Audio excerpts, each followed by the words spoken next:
remember the kind of September when life was slow and oh so mellow. Try to remember the kind of September when grass was green and grain was yellow. Try to remember the kind of September when you were a tender and callow fellow. Try to remember, and if you remember, then follow. Try to remember when life was so tender that no one wept except the willow. Try to remember when life was so tender that dreams were kept beside your pillow. Try to remember when life was so tender that love was an ember about to billow. Try to remember, and if you remember, then follow.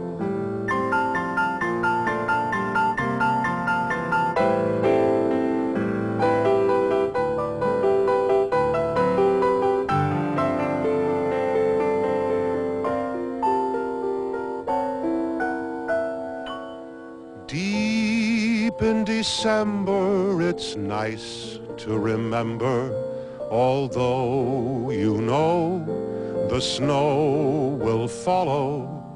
Deep in December, it's nice to remember, without a hurt, the heart is hollow. Deep in December, it's nice to remember the fire of September that made us mellow. Deep in December, our hearts should remember and follow.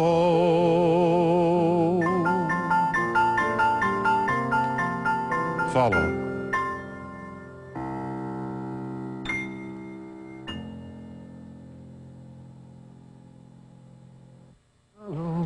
Welcome, Harvey Schmidt, Jerry Orbach. Thank you. Tell us a little bit about the Fantastics. I told you a story. My dad, I got them tickets, and he had gone to Broadway shows all his life, and he said, there was no scenery. There was pieces of paper, but you knew what was happening. And his first contact with abstraction, it was so different in its time. How did it come about? Well, when my partner, Tom Jones, and I first came to New York after we'd been in the Army, we were going to write this great, giant, big Broadway musical.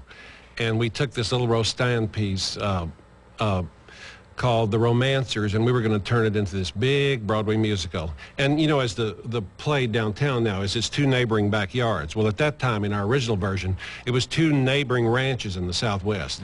And one was Anglo, and the one was Spanish. It was sort of the same plot as West Side Story. This was before West Side Story. And the girl's name was Maria. We even had a song called Maria.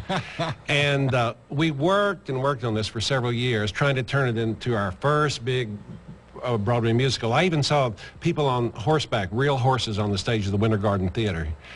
And so we worked and worked on this, and we're getting nowhere. It was just like this huge enchilada that had too much interior in it. And it finally just collapsed. It was collapsing. And one day, we got a call from one of our college collaborators, Ward Baker, who had also come to New York. And he said, I'm directing 3 one-act plays for Mildred Dunnock's Summer Theater at Barnard. And he said, if you can give me a musical in 2 weeks that I can do, I'd like to do one of the 3 one-act things as a musical. So this was such an interesting challenge. We didn't have anything else. So you made it small. So we decided this was not working. We'd throw out all this stuff and start all over. And we wrote it as a one-act and decided to make it as simple as possible because there was no money for scenery. And also it was, we all liked this kind of theater where you used your imagination. And so we went for doing it as simple as we could, and we wrote in 2 weeks what is essentially the first act of the Fantastics as it's seen today. Now, it almost closed immediately. It got sort of lukewarm reviews for some strange reason. Yeah, it got kind of mixed reviews. People said it was too cute, or it was this, or it was that, but we were very close to closing very early on. And then we took it out to East Hampton, to the John Drew Theater, for a week or two, whatever it was. And a lot of people in the business who were out there came to see it, you know, big names in the theater, and they started word of mouth going, and by the time we got back to New York, that was it. It was really word of mouth that really got Give us a little bit of the plant the radish, get the radish. If you sing it, I will. And plant the radish, get a radish, not a Brussels sprout. That's why I like vegetables, you know what they're about. Excellent, excellent. Did you know when this guy walked in that he was the one? We did, believe it or not. We had seen so many people for this role. El Gallo, we all did it in drama school. Yeah, because this man is like, he makes his whole play work. Everything functions around him. And he's also a leading man. He has to be handsome. He has to sing like crazy, act like crazy.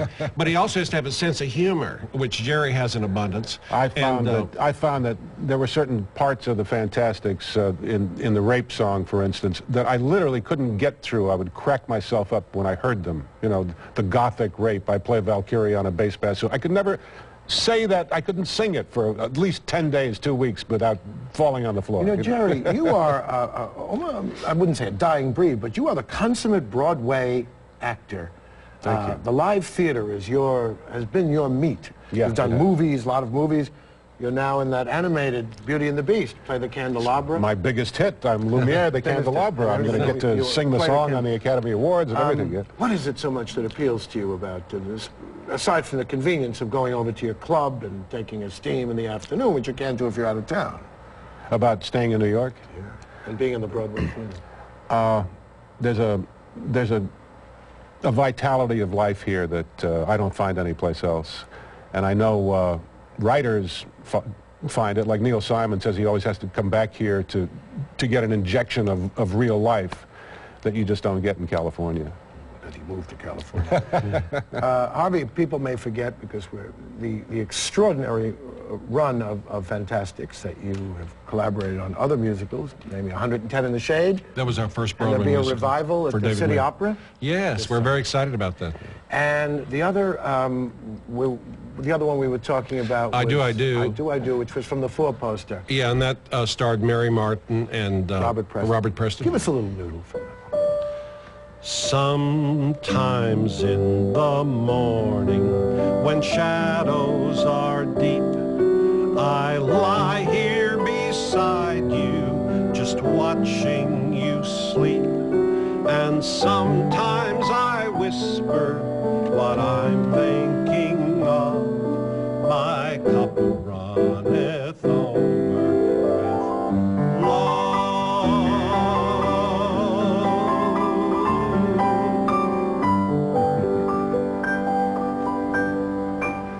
Jerry Orbach, Harvey Schmidt, thank you both very much. Oh, thank you. Thank you, Bob.